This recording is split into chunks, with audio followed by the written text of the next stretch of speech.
சுமானகம் மக்களை நம்மளாம் எதிர்பார்க்காத நேரத்தில் பிக் பாஸ்க்கான 4வது ப்ரோமோ வந்திருக்கு. ஆஹா, தமிழ் பிக் பாஸ் தான் பார்க்குறோமா இல்லை வேற என்னத்தையா பார்க்குறோமா? ஏன்னா ஒரு ப்ரோமோ 2 ப்ரோமோ வர்றதுக்கே முக்குவாங்க அந்த சாட்டர்டே சண்டே எபிசோட்ல. இந்த சீசனை பொறுத்த வரைக்கும் பார்த்தீங்கன்னா 4 ப்ரோமோ விடுறாங்க. போன வாரமும் 4 ப்ரோமோ, இந்த வாரமும் 4 ப்ரோமோ.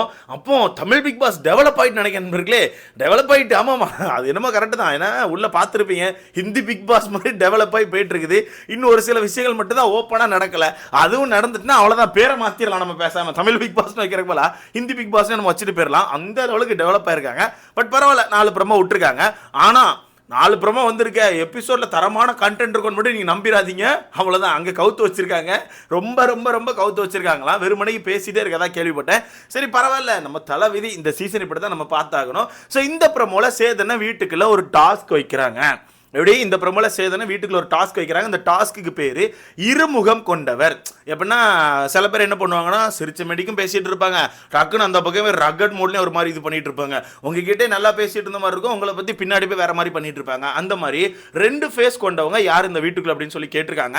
இதுக்கு ஃபர்ஸ்ட் நான் ஆன்சர் கொடுத்துறேன். அப்படியே சின்ன உதவி நண்பர்களே, இது மறக்காம இந்த லைக் பண்ணி சேனலை சப்ஸ்கிரைப் பண்ணி எனக்கு கொஞ்சம் உதவியா இருக்கும், பார்த்தாட்டி விடுங்க. உள்ள இருக்க போட்டியாளர்கள் வந்து அதிகமாக செலக்ட் பண்ண நபர்கள் யாருன்னு பார்த்தீங்கன்னா சபரி, ரம்யா ஜோ, அடுத்து விஜே பார்வதி. இந்த 3 பேர் தான் செலக்ட் பண்ணிருக்காங்களாம். இந்த 3 பேர் தான் வந்து இருமுகம் கொண்டவர் செலக்ட் பண்ணப்பட்டிருக்காங்க. பட் எனக்கு இங்க ஒரு சின்ன கொஸ்டின் இருக்கு, அதுக்கப்புறம் நம்ம உள்ள போலாம். என்னன்னா சாட்டர்டே சண்டே எபிசோட பொறுத்த வரைக்கும் அதிகமாக நீங்கள் ஃபோக்கஸ் பண்ணுறது டாஸ்க்கை ஃபோக்கஸ் பண்ணுறீங்களா, இல்லை அந்த வீக் டேஸில் நடந்த கண்டென்ட் எடுத்து போட்டு பேசி அடித்து அவங்கள திருத்த ட்ரை பண்ணுறீங்களா? ஆனால் எனக்கு அதான் புரியல. இதுக்கு முன்னாடி நான் கவனிச்ச வரத்துக்கு கமல் சார் சீசன்லலாம் ஒரு குறிப்பிட்ட சீசன்லாம் நீங்கள் பார்த்தீங்கன்னா வீட்டுக்குள்ளே நடந்த சம்பவங்களை போட்டு அடின்னு அடித்து உடைப்பாங்க. உடச்சி வீட்டுக்குள்ள கொளுத்தி போடுற மாதிரி சில பல டாஸ்க்கை கொடுத்துட்டு போவாங்க. ஓகேவா? பட் வர வர வர தமிழ் பிக் பாஸ்க்கான அந்த சாட்டர்டே சண்டே எபிசோட் கீழே போய்கிட்டே இருக்கு. இப்போ வீக் டேஸ்லேயும் நாங்கள் டாஸ்க்கு தான் பார்க்குறோம், வீக்கெண்ட்லேயும் வந்து நீங்கள் வெறுமனைக்கு டாஸ்க்கே வச்சிங்கன்னா எதுக்கு? இந்த டாஸ்க்கு தான் உள்ள லெட்டர் அனுப்பிவிட்டா அவங்களே மாற்றி அடிச்சுக்க போகிறாங்களே, இதை ஏன் நீங்கள் வீக்கெண்டில் வந்து பண்ணணும்? புரியுதா? இதை ஏன் நீங்கள் வீக்கெண்டில் வந்து பண்ணணும்? அதான் எனக்கு புரியவே மாட்டேங்குது. வீக்கெண்டில் நம்ம சேதனை எதிர்பார்க்குறது, இந்த வீக் டேஸில் சில பேர் நிறைய தப்புகள் பண்ணியிருப்பாங்க. இந்த நம்ம கத்தி குத்து கந்தன் மாதிரி ஆட்கள்லாம் வீட்டுக்குள்ள காரை துப்பிட்டு சுற்றுறாங்க. அந்த மாதிரி ஆட்களை எடுத்து போட்டு இந்த குறும்படத்தெல்லாம் எடுத்து போட்டு அடித்தா நல்லா இருக்கும், கண்டிப்பாக நல்லா இருக்கும். மற்ற பிக் பாஸ்லாம் எடுத்துக்கோங்க. அந்த மலையாளம் பிக் பாஸ்லாம் இந்த சீசன் எப்படி இருந்து தெரியுமா ப்ரோ? நான் தமிழ் பிக் பாஸ் ஆரம்பிக்கிறதுக்கு முன்னாடி ஆக்சுவலாக மலையாளம் பிக் பாஸ் தான் பார்த்துட்டு இருந்தேன். அங்கெல்லாம் குறும்படத்தை போட்டு தள்ளிடுறாங்க. ஒரு பிரச்சனையை கேட்குறாங்களா, அந்த பிரச்சனையை மழுப்புற மாதிரி இருக்கா, அனுப்பாட்டு இந்த குறும்படம்னு சொல்லி குறும்படத்தை போட்டு அடித்து கவுத்துறாங்க ப்ரோ. குறும்படம் போடல என்ன ப்ரோ ஆயிரம்? குறும்படம் அப்படிங்கிறது வீட்டுக்குள்ள உள்ளவங்களுக்கு நிறைய பேருக்கு பயத்தை தான் கொடுக்கும், நமக்கு ஒரு ஹைப் கொடுக்கும். அதை போடுறதுல என்ன இருக்கு? ரிட்டன் பிளே தானே பண்ண போறீங்க, அந்த விஷயத்த பண்ண மாட்டேங்காங்க. லாஸ்ட் சீசன்ல இருந்து குறும்படம் அப்படிங்கிறது ஒன்று இல்லவே இல்லை.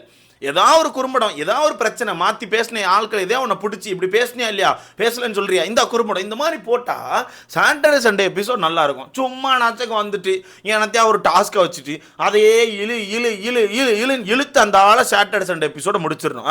இந்த வீட்டுக்குள்ள இப்போ இருமுகம் கொண்டவர் எதுக்கு நாங்கள் தெரிஞ்சுக்கணுமா? எங்களுக்கு தெரியாதா? இந்த வீட்டுல யார் யார் நடிச்சிட்டு இருக்காங்க எங்களுக்கு தெரியாதா? நடிப்பு அரசன் இருக்காப்ல, நடிப்பு அரக்கி இருக்காங்க, எல்லாரும் தான் எங்களுக்கு தெரியுமே. எல்லாரையும் தான் நாங்களும் பார்த்துட்டு இருக்கோம். எதுக்கு இந்த டாஸ்க்கு?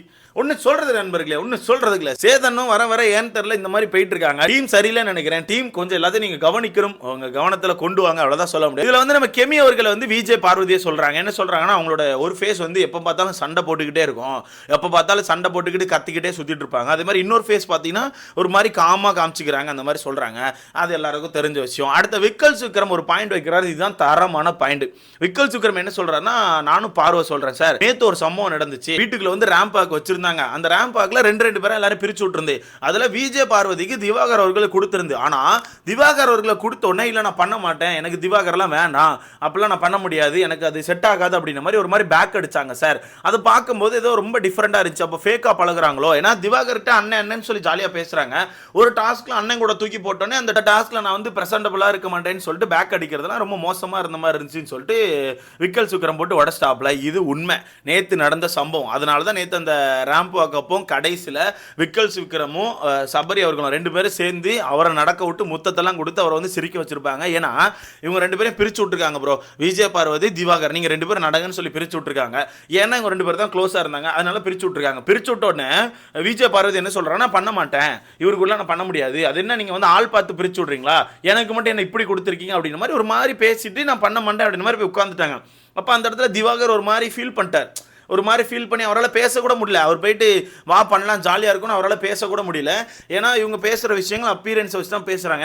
ஏன்னா ப்ரெசென்டபுளாக தெரியணும்னா உங்களுக்கே தெரியும் எப்படி இருந்தால் ப்ரெசென்டபுளாக தெரிவாங்கன்னு சொல்லிட்டு. அப்போ இவங்க பேசுகிற விஷயங்கள் அப்பீரன்ஸை பற்றி தான் பேசுகிறாங்க. அப்போ அவரால் உள்ளே போய் பேச முடியல. எதுவும் அந்த மனுஷன் ஒரு மாதிரி சேடாக நின்றுட்டே இருக்காப்புல. திரும்ப திரும்ப விஜய் பார்வதி நான் பண்ண முடியாது, நீங்களாம் என்ன கூட்டணி போட்டு இது பண்ணுறீங்களா அப்படின்னு மாதிரி சொல்கிறாங்க. அதில் அப்சரா அவர்கள் பிடிச்சி திட்டி விட்டுருவாங்க. நாங்கள் யார்கிட்டையும் கேட்டு வாங்கி இதெல்லாம் பண்ணல, நாங்கள் ரேண்டமாக பிரித்து விட்டோம், உங்களுக்கு பண்ண விருப்பம்னா நீங்கள் வேணால் மாற்றிக்கோங்க அந்த மாதிரி சொல்லிட்டாங்க. ஓகேவா? அதை தான் விக்கல்ஸ் விக்ரம் எடுத்து சொல்கிறாப்புல. இப்படி பண்ணிட்டாங்க, இது ஏன் பண்ணுறாங்க, இது பண்ண தப்பு தானே, அவங்க கூட சுற்றிட்டு அப்புறம் அவங்க கூட பண்ணால் நல்லா இருக்காதுன்னு சொல்கிறது நல்லா இல்லை அப்படின்ற மாதிரி போட்டு உடைச்சாங்க. இதில் சுபிக்ஷா அவர்களை நம்ம பாராட்டலாம். சுபிக்ஷா அவர்களை ரொம்ப பாராட்டலாம். ஏன்னா எதையுமே யோசிக்கலப்பா, அந்த பொண்ணெலாம் ரொம்ப ஜாலியாக வானா நம்ம பண்ணலாண்ணா, இது ஒரு டாஸ்க்கு தானே, இது என்ன ரியல் லைஃப்பில் எங்கேயா போய் நம்ம மாடலிங் ஷோலையாக பண்ணுறோம், வானா பண்ணலாம் அப்படின்னு சொல்லிட்டு ரொம்ப ஜாலியாக இறங்கி பண்ணாங்க. அதே மாதிரி அந்த ரேம்பா கூட கடைசியில் பசங்க மொத்தமாக சேர்ந்து போய் கெட்டி பிடிச்சி கிஸ் அடிச்சு அவரை வாங்க நடப்போம்னு சொல்லி நடக்க விட்டதில் அவர் கொஞ்சம் ஜாலியாக சிரிக்க ஆரம்பிச்சிட்டார். ஏன்னா அந்த வீட்டுக்குள்ளே விஜய் பார்வதி சண்டை போட்டுட்டு இருந்தோன்னே அவர் மூஞ்சி செத்து ஒரு மாதிரி தனியாக நடந்து போயிட்டார். அதுக்கப்புறமே வீட்டுக்குள்ள உள்ள எல்லாருமே சேர்ந்து இதை டிசைட் பண்ணி பண்ணாங்க. அந்த விஷயம் பார்க்க நல்லாவும் இருந்துச்சு, விஜய் பார்வதி பண்ணது ரொம்ப கேவலமாகவும் இருந்துச்சு. ஸோ அந்த விஷயத்தை எடுத்து போட்டு உடைக்கிறாப்புல. உடைக்கும் போது நம்ம விஜய் பார்வதி ஃபேஸை பார்க்கலாம் அப்படின்னு போது, ஏன் இந்த மூஞ்ச இப்படி வச்சுட்டு இருக்கீங்க, இங்கே கொஞ்சம் ஒழுங்காக தான் இருக்கலாமே, ஏன் ஒரு மாதிரி இந்த எனக்கு தெரிஞ்சு திவாகரை விட மோசமாக இந்த வீட்டுக்குள்ளே பண்ணிட்டு இருக்க ஒரு ஆள் எனக்கு தெரிஞ்சு விஜய் பார் தான். எல்லா கேமராலையும் அவங்க ஃபேஸ் வந்துக்கிட்டே இருக்கணும்னு சொல்லிட்டு ஏதாவது ஒன்று பண்ணிக்கிட்டே இருக்காங்க. கத்துறது, வாங்குறது, குதிக்கிறது. இப்போ நேற்றெல்லாம் அந்த கத்தி குத்து டாஸ்கில் பார்த்தீங்கன்னா ஐயோ ஒரு கட்டத்தில் விக்கல் சுக்கரம் வந்து வினோத் அவர்களுக்கான கத்தியை எடுத்துகிட்டு போயிடுவார். ஓகேவா? பேக்கெட்லேருந்து தூக்கிட்டு போயிடுவார். அதுக்கு விஜய் பார்வை பார்க்கணுமே, கத்துறாங்க கத்திக்கிட்டே சுற்றிட்டு இருக்காங்க. ஆனால் யாருமே அவங்க கத்துறதை கேட்கல, தனியாக கத்திக்கிட்டே சுற்றிட்டு இருக்காங்க. அந்த மாதிரி கேமரா காண்டி ஏதாவது ஒன்று பண்ணிக்கிட்டே இருக்கணும், கண்டென்ட்ல வந்துக்கிட்டே இருக்கணும், அவங்க மட்டும் தான் நல்லவங்க அப்படின்ற மாதிரி காமிச்சிக்கிட்டே இருக்கணும்னு சொல்லிட்டு ஏதாவது ஒன்று பண்ணிக்கிட்டே இருக்காங்க. இந்த ப்ரொமோல பார்க்கும்போது எனக்குலாம் இரிட்டேட் ஆகுது, ஏன் வாய் போய்கிட்டே இருக்குது. சரி, நம்ம ஒன்றும் சொல்றதுக்கு நண்பர்களே. அடுத்த துஷார் அவர்களுமே விஜய் பார்வை தான் சொல்றாங்க. ரீசெண்டா என்கிட்ட ரொம்ப பாசங்க அமைச்ச மாதிரி இருக்கு, ரொம்ப பாசங்க அமைச்சு பேசிட்டு இருக்காங்க, அதை ஏதோ யோசிச்சு நிறைய விஷயங்கள் பின்னாடி பண்ண மாதிரி இருக்கு, அதை பார்க்கும்போது நான் என்ன லேப்ல இருக்க எலியா அப்படின்ற மாதிரி எனக்கு ஃபீல் ஆகுதுன்னு சொல்றாங்க. இந்த இடத்துல நான் துஷார்ட்ட ஒன்று சொல்லணும், பாசம் காட்டுற மாதிரி எனக்கு தெரியுது, அதிகமாக பாசம் காட்டுற மாதிரி தெரியுது அப்படின்னா ஏன் பேசுற, ஏன் பேசாமல் இருக்க வேண்டியதானப்பா. இவங்க பண்ணுற மிஸ்டேக்லாம் என்ன தெரியுமா ப்ரோ, விஜய் பாரு பண்ணுற விஷயங்கள் தெரியுது இவங்களுக்கு, தெரிஞ்சுட்டு இவங்களே திருப்பி தலையை கொண்டு அங்கே விட்டுட்டு இவங்களே உட்காந்து பேசிட்டு அதுக்கப்புறம் இங்கே வந்து விஜய் பாருவை குறை சொல்கிறாங்க. புரியுதா? விஜய் பாரு ஒரு வலையை விரிக்கிறாங்க, அந்த வலையில போய் இவனே விழுந்துட்டு ஐயோ வலையில மாட்டிக்கிட்டேன்னா உனக்கு தெரியுதுல்ல அவங்க பாசம் கொடுக்கறது ஏதோ ஃபேக்காக இருந்த மாதிரி இருக்குன்னு பேசாத, தள்ளி வா, நீ ஏன் போய் பேசுகிற, அவங்களே வந்து பேசுவாங்க உங்ககிட்ட ஆட்டோமேட்டிக்காக. ஏன்னா ஏதாவது ஒரு காரியம் ஆகணும்னா கண்டிப்பாக அவங்களே வருவாங்க. நேற்று டாஸ்கில் சபரி அவுட் பண்ணுறதுக்கு சபரிட்ட போயிட்டு சபரி என்ன உனக்கு பிடிக்க மாட்டா, சபரி என்ன பேச மாட்டேங்க சபரி அப்படின்ட்டு இருந்தாங்களா, அந்த மாதிரி தான் ஏதாவது ஒரு காரியம் வரணும்னா அவங்களே நடந்து வருவாங்க. அப்படி இருக்கும்போது நீங்கள் கண்டுக்காம மட்டும் அவங்க கண்டென்ட் காணாமல் போக போகுது, நீங்களே போய் கண்டென்ட் கொடுத்துட்ருக்கீங்க. இந்த இடத்துல துஷார் அவர்கள் இப்படி சொல்கிறாங்க. இதில் நிறைய பேர் சூஸ் பண்ணது விஜய் பார்வதி, அடுத்த ரம்யா அவர்கள், சபரி அவர்கள், இந்த 3 பேரை தான் சூஸ் பண்ணியிருக்காங்க. ஸோ பார்க்கலாம் என்ன நடக்குன்னு சொல்லிட்டு. இன்றைக்கான எபிசோட பொறுத்தவரைக்கும் நான் கேட்ட வரத்துக்கு பெருசாக கண்டென்ட் இல்லைன்னு சொல்லிட்டாங்க. ரொம்ப நார்மலாக பேசிக்கிட்டே இருக்காங்களாம், ஃபுல்லாக பேசுகிற விஷயங்கள் தான் இருக்குது போல், யாருக்குமே பெரிய லெவலில் ரோஸ்ட்லாம் இல்லை போல், ஒரு சில சம்பவங்களை ஃபுல்லாக ஹைட் பண்ணிட்டாங்க போல். மேபி நாளைக்கான எபிசோடில் ஏதாச்சும் சம்பவங்கள் வந்தால் உண்டு.